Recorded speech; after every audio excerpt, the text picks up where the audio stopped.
आजाद कश्मीर की सरकार बनते ही वहां के लोग अपने आप को कश्मीर से अलग कर लेते हैं और जिन फोर्सेस ने कश्मीर पर अटैक करा था उनको आजाद कश्मीर फोर्स का नाम दे दिया जाता है। पाकिस्तान आज भी इस एरिया को आजाद कश्मीर बोलता है और हम लोग इसे पीओके यानी कि पाकिस्तान ऑक्यूपाइड कश्मीर के नाम से जानते हैं। कि मोहम्मद अली जिन्ना ने यह प्लान किया था कि 26 अक्टूबर के दिन वो श्रीनगर की मस्जिद में ईद का जश्न मनाना चाहते थे। बारामूला में 3 दिनों के अंदर अंदर लगभग 3000 लोगों को मौत के घाट उतार दिया जाता है और औरतों को जबरदस्ती पाकिस्तान ले जाया जाता है, जहां पर उनको गुलाम बनाकर बेच दिया जाता है। ये तो सब जानते हैं कि जहांगीर के समय से सिखों पे मुगलों के अत्याचार बढ़ना चालू हो गए थे और जहांगीर के बाद जितने भी मुगल रूलर्स आए उन्होंने इस ही लेगेसी को कंटिन्यू करा। तो मुगलों के अत्याचारों से बचने के लिए सिखों ने कुछ ग्रुप्स बनाए। ये कुल 12 ग्रुप्स थे। इन ग्रुप्स को मिस्ल बोला जाता था। वैसे तो मिस्ल शब्द का मतलब होता है इक्वल यानी कि बराबर, पर अगर ताकत के हिसाब से देखा जाए तो इनमें से कोई ज्यादा ताकतवर था और कोई कम। हालांकि इन मिसलों में आपस में भी मतभेद हुआ करते थे, पर अगर किसी भी एक मिसल पर अटैक होता था तो सारी मिसलें एक साथ आकर उस आक्रांता का बराबरी से सामना करती थी। उस टाइम पे अफगान रीजन से भी इंडियन सब कॉन्टिनेंट पे काफी अटैक हुआ करते थे और धीरे धीरे जैसे जैसे मुगलों की ताकत कम होती गई वैसे वैसे ब्रिटिशर्स से भी इन मिसलों को खतरा बढ़ने लग गया। ऐसी सिचुएशन में महाराजा रंजीत सिंह, जिन्हें शेर पंजाब भी कहा जाता है, जो कि सुकेर चकिया मिसल से थे, वो आगे आते हैं और इन 12 मिसलों को मिलाकर एक पूरा राज्य बना देते हैं जो कि कश्मीर, पेशावर, लाहौर और मुल्तान तक फैला था। अब महाराजा रंजीत सिंह को पता था कि हालांकि उनके राज्य की ताकत कम नहीं है, पर वो ब्रिटिशर्स को भी कम नहीं आंकते थे। इसलिए उन्होंने 1809 में ब्रिटिशर्स से ट्रीटी ऑफ अमृतसर साइन करी, जिसमें यह तय हुआ कि सतलज नदी से ऊपर का रीजन महाराजा रंजीत सिंह का होगा और सतलज से नीचे का रीजन ब्रिटिशर्स का। ये ट्रीटी ब्रिटिशर्स ने इसलिए साइन की थी क्योंकि उनको लैंड रूट के थ्रू फ्रांस और रशिया से खतरा था। तो वो चाहते थे कि वो एक ऐसा बफर स्टेट बना दें जिससे ब्रिटिशर्स पे फ्रांस और रशिया का डायरेक्ट अटैक ना हो पाए और अगर अटैक हो तो महाराजा रंजीत सिंह पे हो। पर सारा सिनेरियो तब बदल जाता है जब महाराजा रंजीत सिंह की डेथ हो जाती है और उनकी डेथ के बाद ब्रिटिशर्स कश्मीर को हथिया के वहां का शासन डोगरा वंश के गुलाब सिंह जी को दे देते। अब आता 1947, जिस वक्त कश्मीर के महाराज थे हरि सिंह जी, जो कि इसी डोगरा वंश के थे। अभी हम सबको पता है कि 1947 में इंडिया का पार्टीशन हुआ था और इस पार्टीशन का मेन रीजन था जिन्ना की दी हुई 2 नेशन थ्योरी, जिसमें जिन्ना ने यह कहा था कि हिंदू और मुस्लिम एक साथ नहीं रह सकते, इसलिए मुस्लिम्स का एक अलग स्टेट होना चाहिए और हिंदूज का अलग। अब ये काम आसान नहीं था क्योंकि उस टाइम पे कुल 584 रियासतें थी और ब्रिटिश राज के खत्म होते ही इन रियासतों के राजाओं को अपनी ऑटोक्रेसी वापस मिल चुकी थी और इनको ये पता था कि अगर वो इंडिया या पाकिस्तान किसी में भी जाके अगर जुड़ते हैं तो ऐसा करने से उनकी ऑटोक्रेसी चली जाएगी।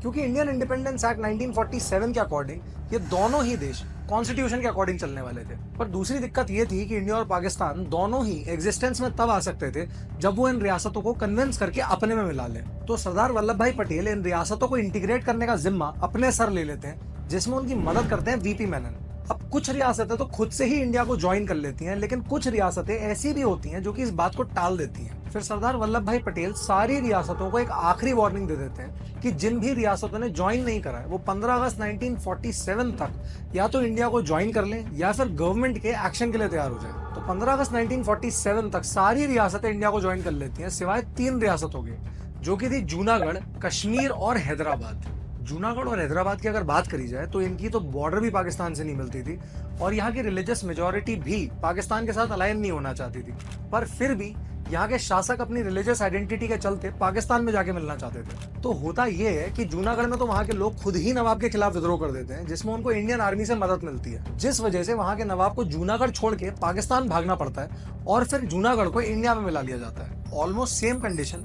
हैदराबाद में होती है और यहाँ पे भी इंडियन गवर्नमेंट आर्म्ड एक्शन लेती है जिसको ऑपरेशन पोलो का नाम दिया जाता है और फिर हैदराबाद को भी इंडिया में मिला लिया जाता है। तो उस समय अपनी रियासत के पॉपुलेशन के रिलीजियस डिस्ट्रीब्यूशन और अपनी स्टेट की ज्योग्राफिकल बॉर्डर से पाकिस्तान की नजदीकी को देखकर हरि सिंह जी बहुत ज्यादा इनसिक्योर फील कर रहे थे और ये इनसिक्योरिटी उनको 2 बातों से थी। पहला ये कि इंडिया अपनी मिलिट्री पावर के दम पे कहीं कश्मीर को इंडिया में ना मिला ले और दूसरा ये कि अगर वो पाकिस्तान से नहीं मिले तो कहीं उनके खुद के लोग ही विद्रोह ना कर दें, जैसा कि जूनागढ़ के लोगों ने करा। तो हरि सिंह जी इंडिपेंडेंट रहने की पूरी कोशिश करते हैं और वो इंडिया और पाकिस्तान दोनों को एक स्टैंड स्टिल अग्रीमेंट साइन करने का ऑफर देते हैं। इस स्टैंड स्टिल अग्रीमेंट की कंडीशन ये होती है कि महाराजा हरि सिंह ना तो पाकिस्तान ज्वाइन करेंगे और ना ही इंडिया, पर वो कश्मीर की बॉर्डर पे लोगों का फ्री मूवमेंट अलाउ कर देंगे। मतलब कि अगर कोई कश्मीर से पाकिस्तान जाना चाहता है या फिर पाकिस्तान से कश्मीर आना चाहता है तो वो आ जा सकता है। ऐसा ही प्रपोजल वो इंडिया को भी ऑफर करते हैं। मतलब कि अगर कोई कश्मीर से इंडिया जाना चाहता है या फिर इंडिया से कश्मीर आना चाहता है तो वो भी आ जा सकता है। अब पाकिस्तान तो इस एग्रीमेंट को साइन कर लेता है पर इंडिया नहीं करता, और इंडिया वेट एंड वॉच की पॉलिसी को फॉलो करता है। अब ये तो हम सब लोग जानते हैं कि 1947 में कम्युनल राइट्स तो हो ही रहे थे। ऐसे में जो मुस्लिम जम्मू में रहते थे वो इन कम्युनल राइट से बचने के लिए सियालकोट जाना चाहते थे, और ऐसा करना उनके लिए मुमकिन भी था क्योंकि कश्मीर और पाकिस्तान के बीच जो स्टैंड स्टिल एग्रीमेंट साइन हुआ था उसके हिसाब से उन लोगों को बॉर्डर्स के अक्रॉस फ्री मूवमेंट अलाउड था। पर पाकिस्तान 18 सितंबर 1947 को सियालकोट और जम्मू के बीच की रेलवे सर्विसेज को बंद कर देता है, जिससे महाराजा हरी सिंह को ये समझ आ जाता है कि पाकिस्तान उस स्टैंड स्टिल एग्रीमेंट को वायलेट कर चुका है जो कि कश्मीर और पाकिस्तान के बीच साइन हुआ था। इस सस्पेंशन के ठीक एक महीने बाद यानी कि अक्टूबर 1947 में पाकिस्तान अपनी आर्मी और उनके साथ कुछ ट्राइबल ग्रुप्स को कश्मीर को हथियाने के इंटेंशन से कश्मीर पर अटैक कर देता है, क्योंकि तब तक पाकिस्तान भी ये समझ चुका होता है कि महाराजा हरी सिंह अब खुद से तो पाकिस्तान ज्वाइन नहीं करेंगे। इस अटैक का मकसद था श्रीनगर पे कब्जा करना, और इस ऑपरेशन का कोड नेम था ऑपरेशन गुलमर्ग। ऑपरेशन गुलमर्ग के हिसाब से पाकिस्तानी फौज का पहला टारगेट था मुजफ्फराबाद, उसके बाद उरी, फिर बारामूला और आखिरी में श्रीनगर। तो जैसे ये लोग प्लान करते हैं वैसे ही ये लोग मुजफ्फराबाद को तो पल भर में अपने कंट्रोल में कर लेते हैं, पर उरी पे कब्जा करने में इनको पूरा 2 दिन लग जाते हैं, क्योंकि ब्रिगेडियर राजेंद्र सिंह अपनी पलटन के साथ पाकिस्तानी फोर्सेस का डट के मुकाबला करते हैं। पर कुछ समय बाद जब पाकिस्तान की फोर्सेस जम्मू और कश्मीर की स्टेट फोर्सेस पर भारी पड़ने लगती हैं, तो जम्मू और कश्मीर की स्टेट फोर्सेस को अपनी पोजीशन छोड़ के पीछे हटना पड़ता है। उसके बाद पाकिस्तानी फौज बारामूला पर अटैक कर देती है। बारामूला में पाकिस्तानी फौज 3 दिनों तक लोगों को मारती रहती है, लूटती रहती है और लगभग आधे शहर को जलाकर राख कर देती है। ये भी रिपोर्ट करा गया था कि लूट इतनी ज्यादा थी कि वो लोग लूटे हुए सामान को ड्रॉप करने जाते थे और फिर वापस से लूटने आ जाते थे। ये सिलसिला सिर्फ लूट तक ही नहीं रुकता। बारामूला में 3 दिनों के अंदर अंदर लगभग 3000 लोगों को मौत के घाट उतार दिया जाता है, और औरतों को जबरदस्ती पाकिस्तान ले जाया जाता है, जहां पर उनको गुलाम बना के बेच दिया जाता है। उसके बाद पाकिस्तान तब अपनी हदें पार कर देता है जब 24 अक्टूबर 1947 को पाकिस्तान आजाद कश्मीर में गवर्नमेंट बना देता है और मुजफ्फराबाद को आजाद कश्मीर की राजधानी तक घोषित कर देता है। आजाद कश्मीर की सरकार बनते ही वहां के लोग अपने आप को कश्मीर से अलग कर लेते हैं, और जिन फोर्सेज ने कश्मीर पर अटैक करा था उनको आजाद कश्मीर फोर्स का नाम दे दिया जाता है। पाकिस्तान आज भी इस एरिया को आजाद कश्मीर बोलता है, और हम लोग इसे पीओके यानी कि पाकिस्तान ऑक्यूपाइड कश्मीर के नाम से जानते हैं।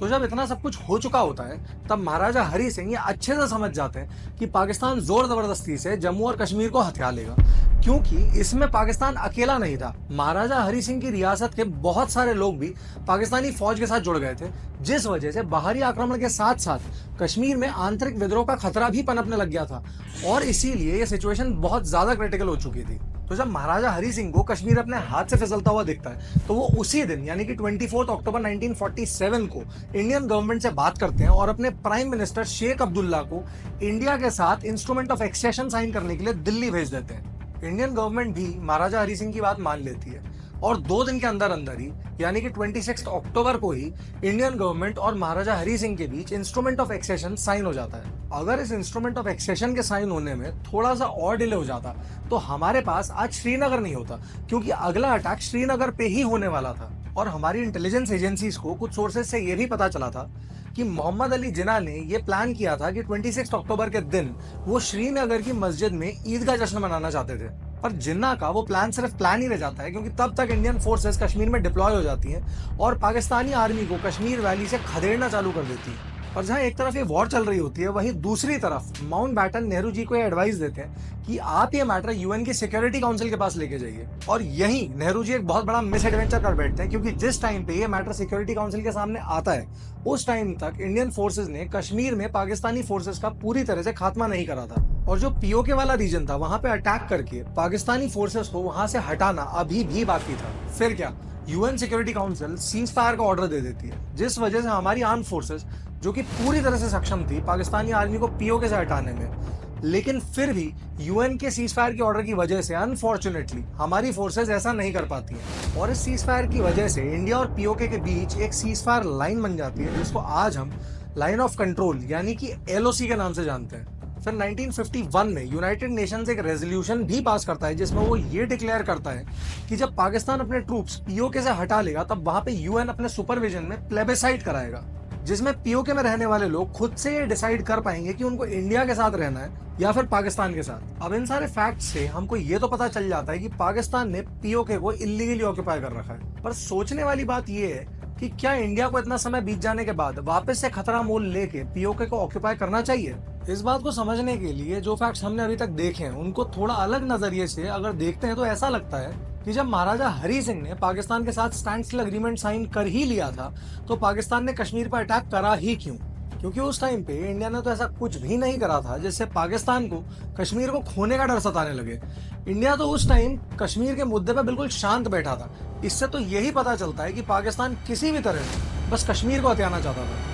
दूसरी बात यह आती है कि जब पाकिस्तान कश्मीर पर अटैक करता है तो महाराजा हरी सिंह इंडिया के साथ जो इंस्ट्रूमेंट ऑफ एक्सेशन साइन करते हैं उसमें वो पूरे जम्मू कश्मीर को इंडिया के साथ मिलाने के लिए ऐसा करते हैं, ना कि सिर्फ उस हिस्से को इंडिया से मिलाने के लिए जो कि पाकिस्तान हथियाने में कामयाब नहीं हो पाया था। उसके बाद 1951 में यूएन के रेजोल्यूशन के अकॉर्डिंग पाकिस्तान को पीओके वाला जोन डीमिलिटराइज करने को बोला जाता है। फिर भी पाकिस्तान उसको डीमिलिटराइज नहीं करता, जिस वजह से जो प्लेबिसाइड वहां पे होना था वो भी नहीं हो पाता,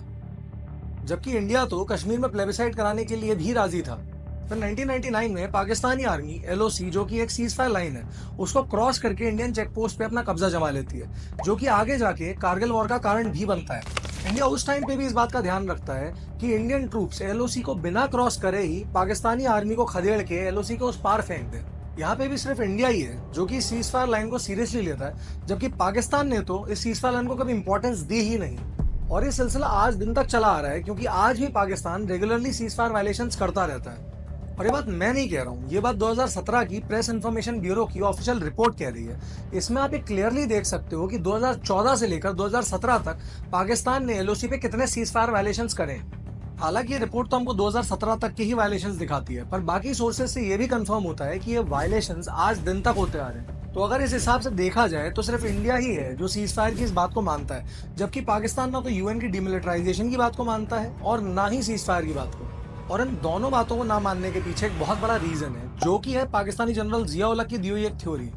जिसका नाम है bleed India through 1000 cuts. Pakistan आज भी अपनी फोर्सेस को पीओके से इसलिए नहीं हटाता और सीज फायर वायलेशन इसलिए करता रहता है ताकि वो इंडियन आर्मी का ध्यान बटा के उन मिलिटेंट्स को इंडिया में इन्फिल्ट्रेट करवा सके जिनको वो खुद ही पीओके में फंड कर रहा है और इंडियन सॉइल पर अटैक करने के लिए ट्रेनिंग भी दे रहा है। पाकिस्तान ये इन्फिल्ट्रेशन इसलिए करता है क्योंकि इंडिया से लड़ी हर वॉर में हारने के बाद पाकिस्तान ये समझ चुका है कि वो इंडिया से डायरेक्ट वॉर में जीत ही नहीं सकता है। अब ये बात सुन के हम प्राउड तो बहुत फील करते हैं कि पाकिस्तान हमसे डायरेक्ट वॉर में जीत ही नहीं सकता, और प्राउड फील करने में कुछ गलत भी नहीं है, लेकिन हमको ये समझना पड़ेगा कि ये जो ब्लीड इंडिया थ्रू 1000 कट्स वाली थ्योरी है ये डायरेक्ट वॉर से भी ज्यादा खतरनाक है, क्योंकि ये एक मल्टी प्रोंग्ड अप्रोच है इंडिया को डिस्टेबलाइज करने की और इंडिया को अंदर ही अंदर खोखला बनाने की। इस थ्योरी में इंडियन सॉइल पे टेरर एक्टिविटीज को फाइनेंस करना, यूथ को रेडिकलाइज करना, इंडियन यूथ को ड्रग्स की लत लगाना, इंडिया में फेक करेंसी को सर्कुलेट करके इकोनॉमी को डिस्टेबलाइज करने से लेकर आर्म्स की ट्रैफिकिंग तक सब इंक्लूडेड है। और अनफॉर्चुनेटली पाकिस्तान का पीओके पर होल्ड इन सारी चीजों को पाकिस्तान के लिए बहुत आसान बना देता है। पाकिस्तान की इन्हीं हरकतों से परेशान होकर 1994 में इंडियन पार्लियामेंट के दोनों सदनों ने